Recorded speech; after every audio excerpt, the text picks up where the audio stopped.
What's going on, guys? As always, I'm your host, Ryan D. aka Ryan680. I'm Angela, Kelly Ange. Hey, what's going on? I'm Frankie. And I'm Kristen. And this is Alamo City Movie Talk, guys. We just got done watching House of the Dragon. We're at the King's table here, guys. This is it. we're gonna dissect it all, and stay tuned for us because we're gonna talk about the battle, the scene. Yeah, we do. Maybe we'll do that next. I don't know. We'll figure something out. But definitely a lot of stuff happens in this episode. A Dance of the Dragons, episode 4, guys. Which I thought it was episode 5. I don't know why I thought it was like that. Maybe because it's just so good and they just keep coming with the hitters, and this one's by far definitely a huge hit. First official reactions. Kristen, what did you think of this episode? Oh, it was great. So it was everything I was hoping it would be, given what I read in the book, which is what was in the book is just like, this kind of happened and so died and the dragons fell out of the sky. So actually getting to see it is really, really neat, and it blew away my expectations. It was heartbreaking to watch, even though I knew it was coming. It didn't make it easier. It's like watching the Red Wedding. Like, you knew it was coming, oh, man. But it didn't make it any easier to watch. Oh. Trey, what'd you think? Oh man, my jaw was on the floor. Like I think this is my favorite episode, maybe my favorite episode of House of Dragon, both season 1 and season 2 so far.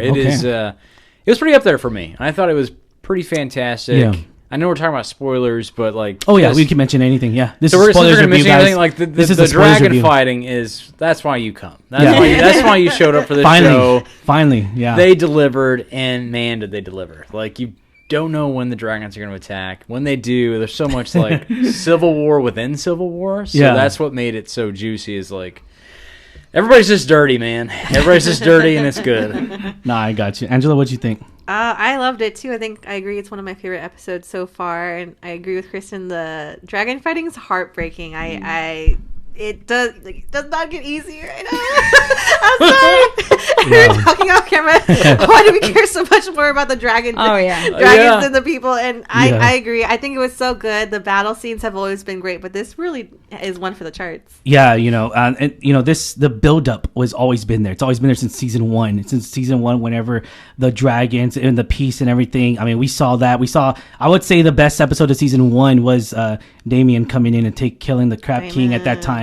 And that was a really cool scene, really spot on motion action that we got out of him whenever he was fighting off the sword in that beach scene, that sand scene and everything. But this has got to take the cake here. I mean, this episode is so good. The build up is real, guys. The build up is, the anticipation was just killing me, because we already knew this was going to be a war episode. We knew that. We knew already, like, it was coming. We saw the trailers. Not only that, but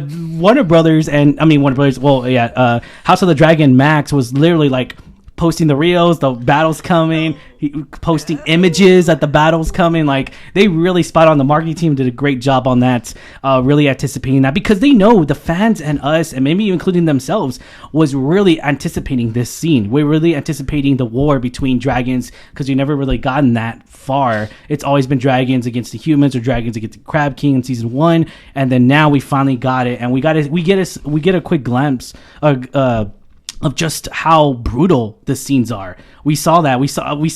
Something I mentioned was like, man, the dragons, they know how to like attack each other. Yeah. They know how to check their stomach, where their vulnerable spots, which is crazy, because in Game of Thrones, we were kind of experiencing like, where are those vulnerable spots with Dany, with Daenerys Targaryen, and we got to see like, where are they? Like, and we got a sense of that and all, but this one, they already know right off the bat. They already know the animal to animal instincts. They know it's war, and I gotta admit with you guys, like the battle. I mean, the battle scenes between the dragons just so heartbreaking, and it's really monumental to how great of a series can be, and how great writing could really change it all in the game. Yeah. Speaking of crap show, The Acolyte, but it's just like this show takes the cake. Yeah, I was always gotta say, like, this show, even though like it spent some time building relations with characters, it spent some time building the tension.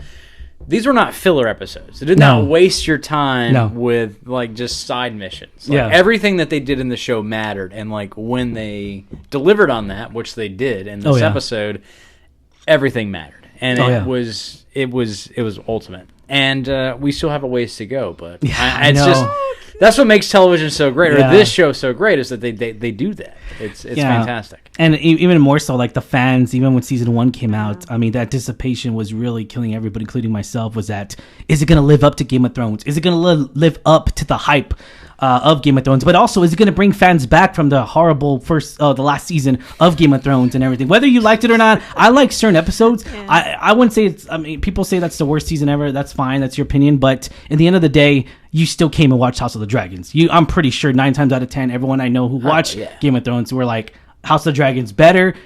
And even more so, you learn from your mistakes. You know, maybe they learn from the writing side of it, not to end the story like that. So they're kind of not milking it, but they're really focusing a lot on in depth of the characters and all that. And that's what we want out of a show. We want to really get insight to everyone's point of view of what's going on in that realm. There's so much attention to detail. I'll pass it off to you, but there's so much attention to detail. You can see that, especially in the after show.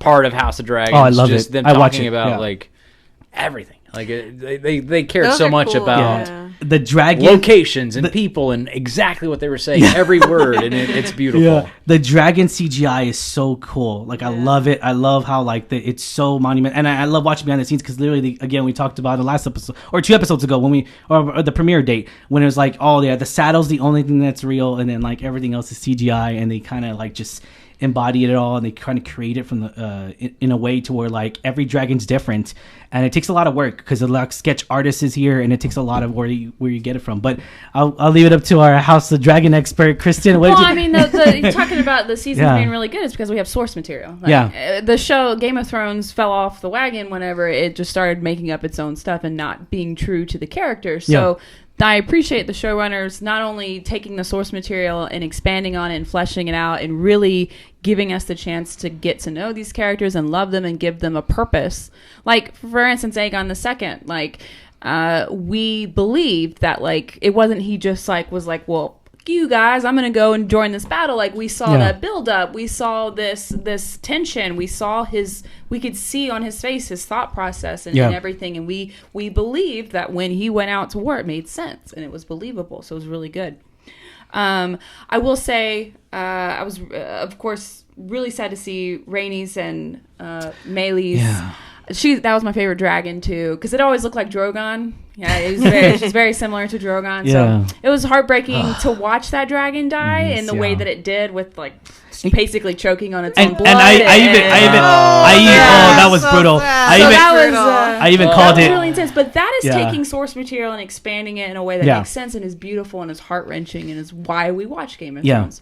So in addition to obviously the big battle, I want to talk about Harrenhal. And Daemon's experience there, because we always hear in the book and in the TV show the Curse of Harrenhal, that like everybody sensed, because Harrenhal's castle was built by I want to say his last name was Black. Harren the Black, I want to say his name was. But he finished building that castle the day Aegon the Conqueror came and started conquering Westeros, and that castle burned, and him and his entire family burned inside the castle. So that was the belief that castle was cursed. That it was cursed and that anyone who lives within it suffers greatly. So it's very interesting to see that this castle is causing him these hallucinations and this discomfort, because it is a very disturbing place to be. So it's really, really interesting to see this castle be more than just a wives' tale and be something that we get to see actually happen. So it's and we're going to see a lot more at Harrenhal. Okay, all right. Oh boy! Oh wow! and one of the things I really did love though was that he's fighting his own demons, and I love that. I love how they really get insight to it. And then going back to where like Rhaenys, they set it up. They were like, I didn't want to believe it. The setup. HBO does a great. I mean, don't get me wrong, it's a great job. And yes, okay, whatever. It may have been a small, unpredictable moment there, but I loved it because you get to see her one last time, and she's even talking to her dragon one last time. Like, this is our last like hoorah in a way. And it just it was so sentimental, and I love that. I love that emotions that she had, and it also shows like the emotions they have with their dragons. It's almost like a pet. In a way, it's almost bonded to each other and friendship and it's like those Avatar things that they just use little braids to connect. Oh yeah. But honestly, watching that episode, there were moments where I was like, are they going to change it? Are they going to keep her alive? See? Like I was kind of I wanted that. I was thinking it too. Yeah. It was like watching the Prince Oberyn and Mountain fight all over again. I was like, maybe they'll change it. Maybe he won't get his head smashed in. So I was kind of watching it. And I was like, well, she started flying away. I was like, man, maybe they'll change it. And honestly, if it makes sense, it makes sense to keep it this way. But I believed that Princess Rhaenys wanted to take every advantage that she had and wanted to at least make her death mean something. Which I mean, she did wound Vhagar, which is the big boy. So you know, took obviously out Sunfire a little bit. Oh, completely took out Sunfire. Yeah, Sunfire's out. But it was done by his own brother. That's true. That was crazy. Meleys was causing some serious damage to Sunfire even before Vhagar showed up. Yeah, so it was just kind of weird how like the fire was aimed more towards Aemon, I would say, than her, because she didn't really get. It's not intentional. I don't know. I think it might be intentional, and see if the king wakes up. I mean, he is alive. I think it's just like brother spatting. No. You know, like it's brother versus brother, and it's not so much kingdom wise, but it's going to affect the kingdom. Well, even but it's really just the fact that a brother picked on the other brother, so now they're going to fight back. Especially because wrong time, wrong place. Even in season 1, though, he was kind of hesitant. He's like, "What? You're going to make him the king in a way to where like it was shocking." He's the second brother, and he felt like he trained and prepared more for. I mean, he's literally Scar from like he's got the scar, he's got the eye patch. I mean, it's Scar Mufasa. He wants to throw Mufasa off to get. So good. Yeah, that is good. That is. Wow, so you're saying House of the Dragon took what Disney Lion King did, and Disney took from that other cartoon 30 years ago. That's one of my top Disney movies, by the way. That's my number one. For real, the Lion King, the Disney movie. Hamlet. Yes, there you go. Yeah, and speaking of Hamlet, I think you said it last time. Like this show continues to be very Shakespearean. Yeah, where it's a lot of betrayal and a lot of secret things going on, and there's not a clear good guy or bad guy. Like everyone's kind of doing some shady stuff, doing their own decision making, and just consequences in the realm and everything, and what's and I feel like it's very different too, because we don't have that person. Last series was Viserys, where he was just like, I'm doing what's better for the realm in a way, and we kind of don't have that here, which I kind of like though, because it's kind of like this is like the foundation of it all. This is kind of like the like no one's really thinking of the realm; they're just thinking of themselves and thinking of their housing and their family and everything, and so it really shows even more appreciation who go back to watch Game of Thrones or like and all that. But it's this show is just fantastic. It just continues to shock me in every single way. I mean, y'all heard me yelling. I don't really. I was like, okay. First off, when she's going across the castle at the very end, I'm all like, dude, he's behind the castle. Like, how do you not know he's behind the castle? Like, don't go over there. Yeah. Like, he's hiding. Like, it's like the ending of the last season over again.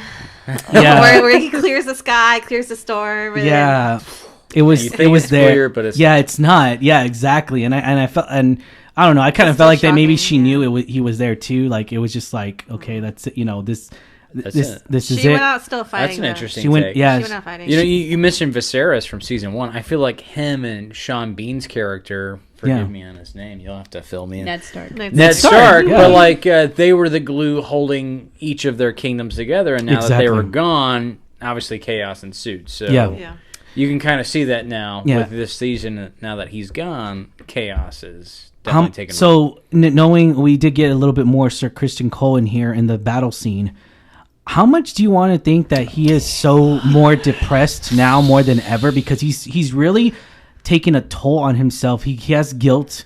And I feel like it's going to add more to it, knowing that the king, and I don't even think he saw what he saw. Like, I think because he was about to see Aemon take him out, kill his own brother, and he didn't even acknowledge that. I thought it was kind of weird. I think it was a question of, was he about to do, because he wasn't anywhere near his brother. He was just sheathing his sword. But he was. So the question is, come on. Come on. It looks sus. It looks suspicious, and it really shows like how Sir Criston Cole is like a nobody. Like his tactics, his planning doesn't mean shit when a dragon comes. Yeah. And it turned into catastrophe. I mean, I love how we saw that scene though, where he comes up and it's like all the ashes and everything's like just everything's to ash, and it's really, really, really explains it to where like. I love how you can hate a character one episode and then love a character another episode. Like, so they did it previously with Otto Hightower. Like, yeah. Like, you didn't really like that guy, but then all of a sudden he was like given an episode and it was awesome. I think this was kind of Sir Cole's episode. Like, not so much. I don't like him though. I still like him. I feel like I didn't like him at all, and all of a sudden I'm just like, oh, I'm a little sympathetic to this guy. So I feel like this show can make you hate somebody 1 second, and then make you switch, and you're just like, okay, I still don't like you, but I'm sympathetic to like what's going on for you. What's going on? Like, this kind of sucks, my man. I'm feeling for you right now. Well, the thing with Sir Kristen's plan is it would have worked if Aegon II didn't show up with Sunfire. Yeah. Like, it would have been fine. So it's almost a question of like if Aegon would have done what his mother told him and just listened to his advisors and listened to that wisdom instead of go off and try to do things on your own, that battle would have. I mean, obviously, Rhaenys still would have died, but there probably would have been less casualties. Vhagar wouldn't be damaged, and he probably would have just taken out that castle. But I will also remind that battle's not over. Because the last that we heard was Alicent's brother, Gwyn, I think his name is, was leading a force up to the castle. Yeah. Yes. So that battle is not quite over not quite yet. over. So we saw the dragon part of it, and that's the end of the dragon part of it. But also, if they communicated with Aegon a little bit, and like the council was not keeping him to the side and like shoving him off to the side, and they were keeping him informed and letting him feel like he was involved in somehow, he wouldn't have ridden off to do all that. So I think the Greens are just as much to blame as the Blacks for this. Oh, yeah. Everyone's to blame. Absolutely. Everyone's to blame. Do you think that now that he's, I guess, Aegon's experienced battle now for the first time and the realities of battle, do you think he'll heed Alicent's warning, like, you should listen, step aside, listen to your counsel? No, you were talking about that earlier, and I think that you really hit the nail on the head with that. I think now that he's seen what battle is, he's probably not going to be so thirsty for it. Yeah. No, true, but we'll see. A lot of huge moments here and everything, and the dancing of the dragons, and so it's definitely something to look really inside into. We're like, oh man, what else is in store here? Yeah. What kind of dance is this? Yeah, is this the Cotton Eye Joe or the electric slime? Or is this the worm? I don't know. What kind of dance are these dragons doing? I really comment down below. But no, most definitely, and I'm really excited to see because I feel like that we're getting a break maybe from the battle, and then it's more like strategic planning here now. Now it's like we're moving chess pieces into the certain places of Westeros and different parts of the realm and everything. So I feel like they're really going to exceed on that. I'm kind of curious to see if the North is going to come into play here. That's really supposed to. Yeah, so I'm kind of curious if they're going to come in. If they're going to come in with the land. They should, because they introduced troopers that character from the North. I'm very excited to see him. And remember his she sent the daughters, the two girls. That's right. Their dragons as well. So I'm very curious to see if they march. I honestly don't remember what happens with them, so I'll have to I'm very excited. That section. I can't wait to be surprised with the rest of us. No. Well, I really want to know how the daughters are going to react to Rhaenys' stuff. That's it's gonna be brutal. I'm pretty curious. And also Lord Corlys. Oh yeah, I want to know how he's going to react to that. He's going to react in a way I feel like that it's going to be like, all right, it's time to take war to the sea. But even more so, like, they're the only navy though, like fleet really. So it's like, I mean, they're the best, but at the same time though, if they have no opponent, what more can they do? There's dragons, so it's like, all they have to do is just burn their ships down. Yeah, we have so seen dragons against. But it does divide their attention, so that's a good point. That's a good point. It could be a diversion, but at the end of the day, they're gonna get burned. They're gonna die. It's a death mission in a way. If they do send them out into that point, or they attack Westeros, or they attack King's Landing from the sea in a way like how it happened last season or last series as well. Obviously, they didn't succeed, but the Baratheons. But it's definitely interesting to see. Maybe we'll see another sea battle or something like that with Lord Corlys. Yeah, if they're going to implement any new strategies, because they keep highlighting and bringing in Larys with the foot. And I think like even they had that scene where Aegon's like, I think you said, Kristen, we don't have no use of the Master of Whispers, but I have use for you. Like that's going to come into play sometime, and I really want to see. New strategies. And we talked about that because the seat has always been vacant with the Viserys and everything. So with his reign as king, so it's very different. And see if maybe he'll fill in that role, because I think Kristen, you mentioned that, right? Like he got asked already last with the Whispers? Yes. Yeah. Okay. Yeah. Because they're coming off of a 80-something year span of just peace and prosperity, like nothing. Yeah. Like it was King Jaehaerys and then Viserys after that, so there was no need for a Master of Whispers because everything was like sunshine and rainbows for the most part. Right. And then it wasn't. So. Yeah. So I'm interested to see how much they're going to do this season because I don't see in the way that they're pacing it, which I love, no complaints. Yeah. I don't see them finishing the Dance of Dragons battle or war. I mean, in this season. So I'm wondering how far they'll go because we only have 4 episodes? 4 episodes left. Sadly, so they're not an hour and a half yet. I'm still waiting for it. Maybe that's gonna be the season finale. Maybe if we're lucky, right? I'm still waiting. Max hour and a half episodes. I'm just saying. It's too late. They already filmed it. They could reshoot it. Just add behind the scenes. All those scenes you cut, just add them back in. Put it back in. Yeah, just put it back in. Just put it back in. Oh, that was from episode 1. Just put it back in. It's all right. We'll be happy. I'll be content. Oh, that's what happened. Okay, all right. Add a little insight to that, but yeah, no, I'm still waiting for that hour and a half episode, or at least an hour and 20 minutes, at least. I'll even take an hour and 10 minutes. I'll take 10 extra minutes. That's all I'm saying. I'll give me over an hour. That's all I'm saying.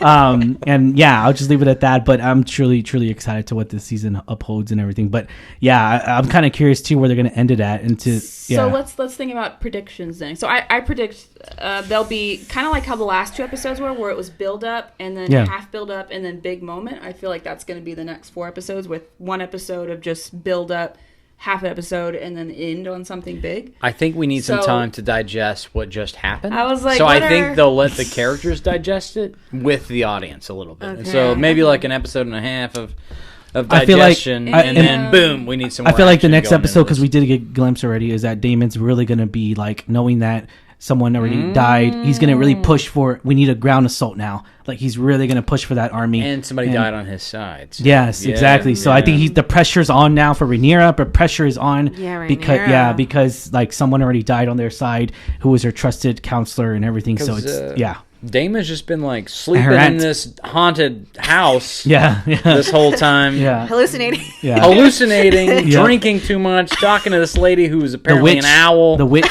She's a witch. So this guy's got to step up his game. You know, for real. I mean, right now he's in his exile moment and fighting his own demons, and he needs to come in guns blazing with this dragon. So redemption era. Yeah. Hopefully he blazes on the Hopefully he kills Aemon. I'm just saying. Hopefully he takes him out, man. That's the reality. I think that's the only way he's gonna do it.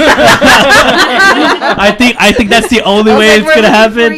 Yeah, I think that's the only way it's gonna happen. Spoiler. Yeah, I know. Spoiled, officially spoiled. But I love it. I love reading something and seeing it come to life. That's why I don't. I think I see it that way. But I also like to see the artistic liberties that things take. So it's really interesting. Because it is. Yeah, it's different. The actors and the way they portray them and everything, and just for the script. Every episode, even though I know the big moments, since it was written like a history book, I don't know they don't show all the details in the dialogue and stuff. Like it's good to see that. It's really good. Like I'm loving it, seeing it. So it's almost like, imagine getting to read about, I don't know, the Civil War in the United States and then actually getting to watch it happen, like, in real time. It's like, even though the Battle of Gettysburg is coming up and who's gonna die, like, you don't know exactly like all the dialogue that happened and stuff like that. So it's really interesting to see that.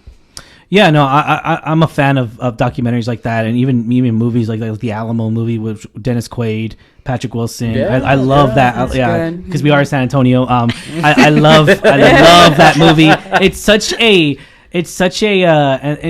They people called it like a Disney. It's not made by Disney, but it's very sugar coated in a way. But because everyone looks all clean cut, that's not reality. But I still enjoyed the facts behind it all and everything, and to really see it come to life, Santa Ana and all that stuff. How it was really good, and I really did, and I love it when movies and TV shows really do touch up on the histories and everything. So that's why we love crime documentaries. That's why we love a lot of documentaries and stuff. The Alamo is our Texan House of Dragon. Yeah, there you go. That's King's Landing right there. Yeah. That's King's Landing, Papa. There it is. All right. That's an interesting comparison we'll talk about later. All right. And then because everybody loses. The good guys lose. Yeah, no matter what side you're on. That's very loaded. People are like, who do you mean the good guys? Yeah. Easy internet. Internet. That's it. Remember the Alamo. Yeah. For real, remember the Alamo. But at the end of the day, So let's give the ratings real quick. We'll start with Kristen. You ready to give your rating? I give it a 9 out of 10. Oh, damn. Okay. Damn. Efficient, firm. I love it. Love it. May be so bold to give it a 10 out of 10. Whoa. Okay. All right. Okay. I mean, you're really going to have to nitpick. Like, you're like, in this CGI scene, it looked like they're in front of a green screen. Like, you're really going to have to get very specific to get down to... with the dragon on dragon war that was happening, like, we haven't seen that before. Yeah. And the way it was executed, I think it was done so well. The cameras, the camera angles and all from that. From cinematography to acting to editing to the music, like everything was executing like top notch. Let me say, for TV. The reason I say 9 out of 10 is because of the very end of it. I wish they wouldn't have shown you Aegon at all, because in the book you think he's dead for a really long time. So I was kind of hoping they would do that, where they would lead you to believe that he is dead, but they've highly implied, like, if he's sitting there and we didn't see a dead body, then he's not dead. So I don't know. He wasn't moving. I mean, his dragon was alive. So and then of course that the was preview weird. for the next episode was dragon alive. That's crazy. It's resilient. Nah, there's no way. So that means Rhaenys' dragon's still alive. Well, her head got chopped off. The head got chopped off. No. And also, I wish they would have just done the entire battle in one episode. I don't know why they're breaking it up. So that would be why I wouldn't say 10, but maybe. 9. But maybe we'll be happy that they did split it off. I do feel like these episodes are not filler and they're not wasting our time. Yeah, every second. And the next episode, we do get a glance and see like, they don't know the state of the king, and even more so, they take him back to King's Landing, and then even more to bring more answers to the end of this episode is that it looks like they fall back because Sir Christian's back at King's Landing. It looks like they're falling back now. So it looks like Sir Christian now is realizing like shit, like it's not just walking to my death. It's like now he saw a serious notion of like, this is what happens when dragons fight. He's so used to human on human combat. He's so used to that type of violence. He's so used to that type of death, but he didn't realize how much catastrophe dragons can cause. And I think he realized it now. He's like, oh shit, never mind. Like go back. Like because there's not. I think he realized at that moment when he saw ash everywhere was that there's not a winning side. Now that he's vulnerable, is he going to be upset that Alicent had essentially a House of Dragon abortion in his absence? I don't know. See. I don't know if she'll find. I don't know if he'll find out though. I don't know. Yeah, find out. I think the foot guy will probably mention it. He's definitely going to use. Yeah, he's going to use it. He's going to use it. Yes, and that's not even book knowledge. That's just So I think he's really going to tell Sir Christian Cole to like really kind of like have his trust or have his sword because he can't fight. So maybe use that vulnerability there and really use it to his own bidding and everything. But I'll leave it at that. Angela, what do you think of this episode, rating? I'll give it an 8.5 because I didn't want to see the dragon go. Oh, it was so heartbreaking. Okay, but I really agree. I think the CGI, the cinematography, it was so good. The way it was done was very well. Like it was just such a spectacular thing to see. And I agree with you. I think now that characters and we as the audience have seen dragon on dragon, Rhaenyra was right. That was the last resort to do because once dragons are released upon dragons, really no one wins. Yeah, that's for sure. I'm gonna give this a solid 9 out of 10. I really enjoyed this episode a lot. A lot of the moments in here, the planning. I mean, Sir Christian Cole, Aemon, and even more character development we see with Aemon is that like, why didn't he go straight? Why didn't he do it after the signal? Everything he said, everything was falling under plan or something. Then he figured out something. A light bulb went out in his head in a way to where I was like, man, I could get away with, kind of killing my brother. I could get away with it. I could say, Renee, she killed him, So it's like he scarred. He scarred it up a little bit. And even what I really did love too that I forgot to mention was that all the soldiers were just looking up. They're like, this fucking battle that's happening right now doesn't fucking matter. The real battle is up there, up in the air, and I love that a lot. I really do love that. The soldiers who were dying were like, it didn't matter which side they were on. Like the dragons were just stepping and burning everybody. Yeah, burning everybody. Yeah. On both sides. On both sides. Yeah, exactly. And it showed it even more with what I mentioned earlier, the Sir Christian Cole with the ash everywhere. I feel like that they're really gonna kind of figure out, I guess, I'm hoping, or I'm not hoping, but like I'm guessing they took the castle. Maybe we'll find out in the next episode if they take it or not, or maybe maybe they don't. I don't know. Practice my poker face. We saw the sneak peek into the next episode, and it's implied that but I really am kind of curious, like you said, how Kristen Cole is going to change his plan now that they're down a dragon. Yeah. It's only Rhaegar, and he was wounded. And his baby mama just had an abortion. Yeah. and the Kingsguard are just such like the new Kingsguard are such wimps. They're such like when they come. Oh my god! I was like, really? This is funny. This is the Kingsguard. This is where decades later, where Jaime Lannister serves, and it's like, dude, this is the Kingsguard. Like, this is what it was. I was like, Jaime would not be shitty. Happy. Oh no, man. Hell, I don't think anyone would have been happy. I don't think Baratheon would have been happy. I don't think the Mad King would be happy about that. But it's like, Jaime did kill the king. Yeah, he's. It's like the high school JROTC took up and like. They're standing the position of the National Guard right now. I don't even know those kids are the kids are even growing up to have sex yet. It's like, dude. Well, they're not supposed. Yeah, I know. That's what I don't think they're all circle. I don't think they realized what oath they took. That's what I mean. Like they're very immature. I don't think they realized that. And even more so, like with Viserys Kingsguard, which I really did love. That older guy, he was really great and everything, and so you see more older adults in the Kingsguard because they knew the oath that they were taking and everything, and so I'll leave it at that. But 9 out of 10. Excited for the next episode. Excited to see what more pieces are going to unravel here and everything, and how it's going to really chess. It's putting pieces in a certain area, in a certain kingdom and castle and everything. So it's really interested to see Daemon be more on camera this next episode, which I feel like it might happen. So because trying to raise an army now. Here it is. All right. All right, guys. Any final thoughts? That's it. No, that's it. All right. Now, all right. Before Kristen spoils it for everybody, Trey's like, no, don't do it. They asked for it. He does it. I do. No spoilers. No spoilers for me. All right, guys. Thank you so much for staying tuned for us, guys. Thank you so much. Let us know in the comments down below. What did you guys think of this episode, Dance of the Dragons? What did y'all guys think on episode 4, House of the Dragon, guys? Thank you so much. As always, I'm your host, Ryan D. aka Ryan680. I'm Angela, that Cody Ange. And I'm Frankie. I'm Kristen. And this is Alamo City Movie Talk, guys, and the Nerds Coliseum, which I'll put their link on down below, guys. So be sure to check them out. They'll be doing a lot more.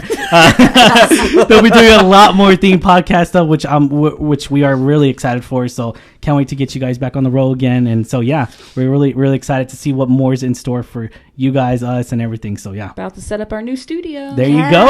Exciting. There you go. Stay tuned, guys. Stay tuned and be sure to subscribe. All right. Have a good one, guys. See you at the movies. Latest.